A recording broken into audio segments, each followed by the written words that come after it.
Hi, my name is Alvina and my store is Sweet Pea Quilting. It's located in Parksville, which is on Vancouver Island in British Columbia. Today we're going to be showing you how to make the perfect flying geese using this ruler, and the ruler is called the wing clipper.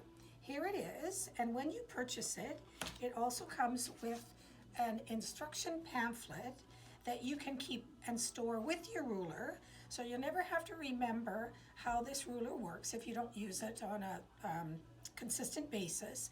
And what I do is when I'm done with my project using this ruler, I just put an elastic around the instructions and the ruler, and then they can be stored together, so the next time you pick it up, you've got what you need.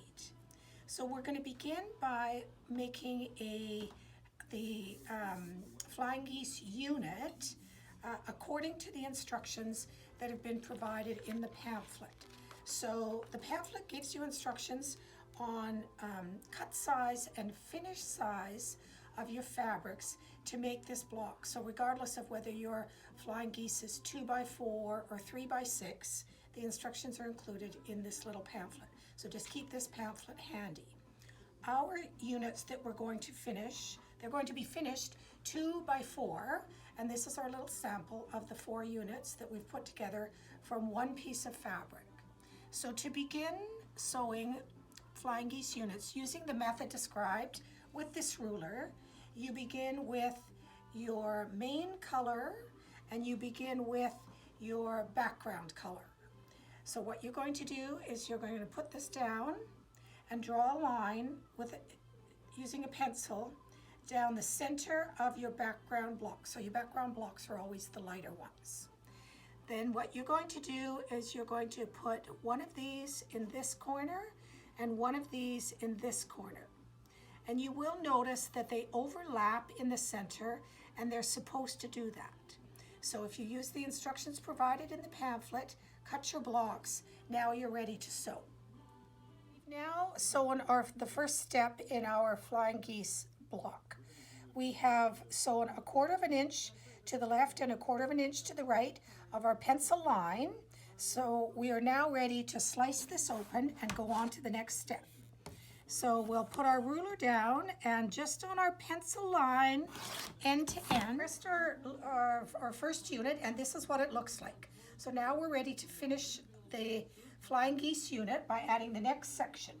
So I'm going to go to my sewing machine. What we're going to do is, again, you've got your 3-inch square block.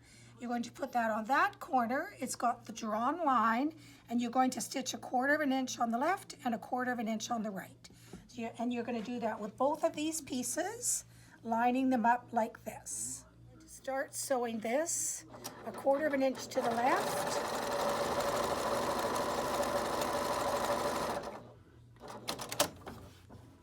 And 1/4 inch on the other side as well. Our white squares onto the background of our 2 blocks.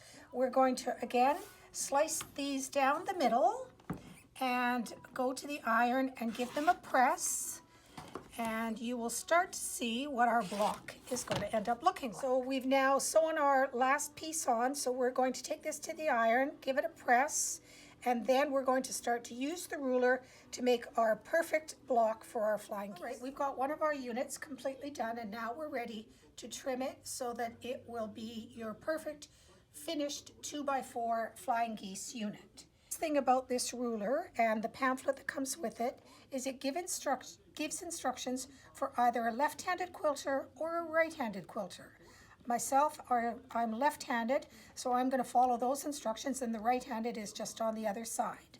So what we're going to do is we're going to start by putting our ruler down, and our unit started out 2.5 by 4.5.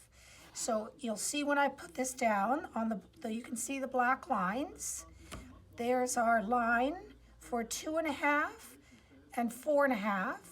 And you see this black line here going right there and right there. You want this to be on the edge between your background and your main fabric. So once you position your ruler, following their instructions, we're ready to trim this down. So we'll just give that a trim there and that a trim there. So half of our unit is now trimmed.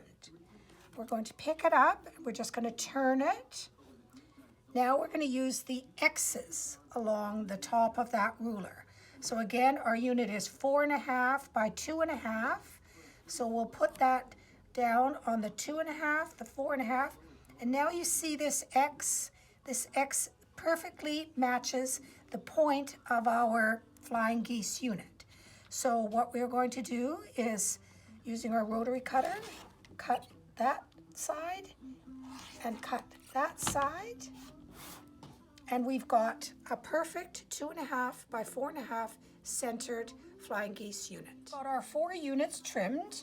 Now we're ready to put them into whatever our project is. Generally, you're going to be making more than 4, but that was just one block that we showed you what you could do and how nice they all come out.